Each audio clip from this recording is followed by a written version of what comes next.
Welcome to Alam Rock, one of the most diverse wards in the country. Today is all about the election. And what are your key priorities that you are going to be thinking about, that you are going to be swayed on the 4th of July? Radio Abki Awaz means your voice, in an area where people feel their voice isn't often heard. You might assume the election here is a done deal. Labour has a massive majority. But could that assumption be wrong, where there's one issue that has the party in a spin? Assalamualaikum, my name is Akhmed Yakoob. I stood for the mayoral election. In that West Midlands mayor election, Akhmed Yakoob almost cost Labour their surprise victory against the Tory incumbent. He's challenging the party again on a pro-Palestine ticket. So these guys are family, they're saying, so yeah. To be fair, everyone in my constituency is family. A solicitor with thousands of TikTok followers, he's known for his colourful and controversial videos. So he did not go to jail. Always remember, there is a defence for every offence. His campaigning style has also sometimes raised eyebrows. We've got another loyal supporter. He's got about 20 houses here in this household, his family members, and they're all going to vote for me. But it's no doubt proving popular with some. Labour think that they deserve the Muslim vote for some reason, because it's been happening for so long. You've got a lot of issues in this constituency. You know, you've got some of the highest rates of child poverty, people are struggling with the NHS. You shouldn't be focusing on Gaza, you should be focusing on what's going on here. Of course. See, the issue is this. I'm not focused on Gaza. Lend Gaza your vote. That's not me focusing on Gaza. That's me trying to wake people up, to show people that our government is arming Israel whilst people in Alam Rock are living below the poverty line. Shouldn't you be campaigning on that rather than on Gaza? I am campaigning on that, but that's one of my slogans, lend Gaza your vote. You said that Labour have got resources. How are you paying for your campaign as an independent? I'm getting finances. People are donating towards my campaign. And I'm also using my own resources and money as well. It was predicted Labour Party wouldn't do as well in those BAME Muslim Pakistani areas as a result of Palestine. And politicians will hopefully start listening to the people, because they are public servants, aren't they, at the end of the day?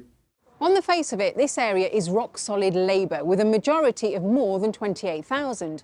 And yet, I've spoken to activists who say they've been directed to come and knock on doors here because Labour needs help holding on to this seat.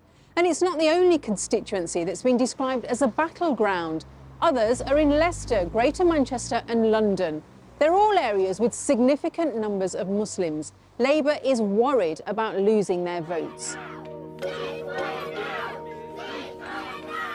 Labour's candidate, Shabana Mahmood, drew protests when she abstained from a ceasefire vote in November. I have never been afraid to speak truth to power.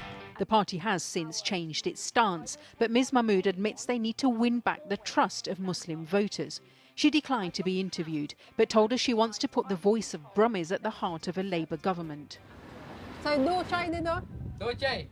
Sugar nahi chalna. Okay, no worries. Out and about in the constituency, we did find some support for Labour. And of course, Gaza isn't the only concern. The local chemist has been serving people here for over 20 years. Alam Rock has gone like it's gone poorer. They can't afford to come and get medicine. We have so much rubbish on the floors, so much druggies. The Green candidate has pledged to tackle poverty. The Conservative, currently a councillor in Milton Keynes, has promised safer streets.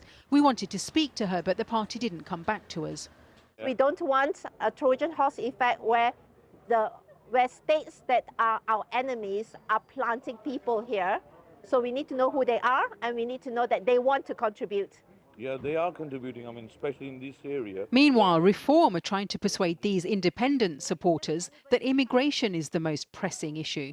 It's only immigration. We want policies to improve these areas. These people have been living in this country since 60. My dad came in this country in 1956. Do you think it's important to stick to the facts on immigration rather than... What facts? We can't just have Tom, Dick and Harry come up and say, feed us. We want to move to your country because your country is nicer than ours. Spend any time here and it isn't long before the conversation pivots back to Palestine. This is what happened when we met the Lib Dems. We've got issues with local services. People just don't feel consulted with, they don't feel engaged with. As if on cue, we were overheard by a local resident who interrupted us. We've been crying for ceasefire for many, many years. Majority of the Asian community, we stood behind Labour, we stood behind the Liberal Democrats, but we're falling on deaf ears. Convince me to vote for Liberal Democrats. As our Khalifa told us, he feels none of the traditional parties are listening. So that demonstrates the strength of feeling. Absolutely, absolutely. And I think the first thing to take stock is to listen in order to engage. Did he persuade you to change your vote? People want peace. There's still a lot of work to be done. What's really refreshing is that people like yourselves are now really holding our elected representatives to account. To convince voters they are listening, all parties have 4 weeks in an area where traditional loyalties can no longer be taken for granted.